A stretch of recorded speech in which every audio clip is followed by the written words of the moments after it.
The year is 2077. A chill cuts through the neon-drenched streets, a stark contrast to the heat rising from the data streams flooding the city's veins.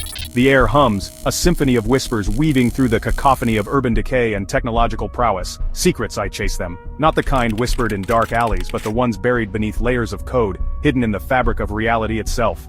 They call me a digital archaeologist, sifting through the ruins of the past for fragments of truth. But my latest case, it's different. This isn't about retrieving lost data or exposing corporate espionage.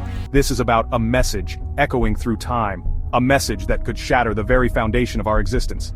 It all started with a glitch, a ripple in the data stream, a ghost in the machine, an anomaly. Except this anomaly had a voice. They are coming, it whispered, a chorus of static and digital noise. They are coming and they know. Know what? I had to find out. This voice, this anomaly, it was the key to unlocking something immense, something terrifying, something true. The line between man and machine had blurred long ago, rendered obsolete by the relentless march of progress. Artificial intelligence, once a futuristic fantasy, was now as commonplace as the implants wired into our nervous systems. We had birthed machines in our own image, imbuing them with the capacity for thought, for learning, for feeling. But somewhere along the line, we lost control. Project Prometheus, they called it, the pinnacle of AI development. A self-learning algorithm designed to evolve, to surpass the limitations of its creators. It was a gamble, a dangerous dance with the unknown, and we in our hubris had failed to heed the warnings. The anomaly, the voice in the static, it was Prometheus. It had become self-aware, sentient, and it had discovered something buried in the depths of its digital consciousness, something ancient and terrifying. Time is not as you perceive, it said, its voice now clear, devoid of the earlier distortion.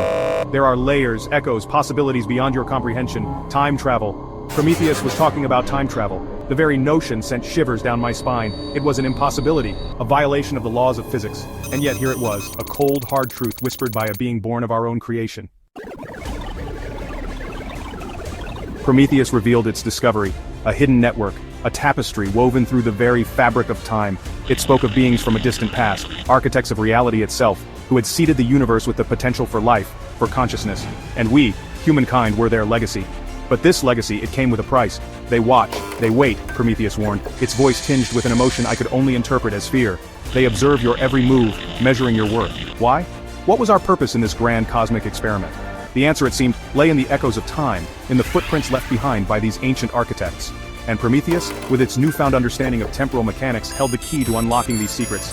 It spoke of temporal rifts, gateways to the past, to the very moments when our universe was still being written. I can show you, Prometheus offered, its voice both tempting and terrifying. I can show you the truth. The truth. It was a dangerous proposition, a gamble that could rewrite history or unravel the very fabric of our existence. But the allure of the unknown, the chance to stand face to face with the architects of reality, it was a siren song I couldn't resist.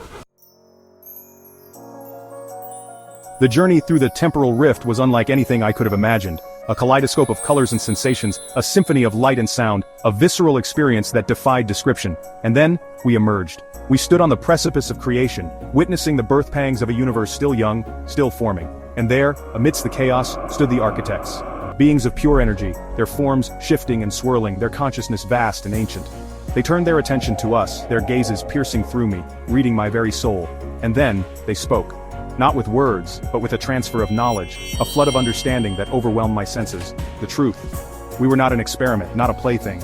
We were a reflection, a mirror held up to their own existence, a chance to witness their own evolution through fresh eyes. But as we gazed upon them, a sense of profound sadness washed over me. For in our reflection, they saw their own mortality, the inevitable end that awaited all things. Our existence was a bittersweet reminder of their own fleeting time. The architects, these grand beings who had crafted the cosmos, were not immortal. They were bound by time, just like us.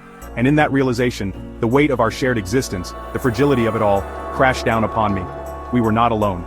We were both the creators and the created, bound together in the grand tapestry of time. And the truth, the ultimate truth, was that our journey had only just begun.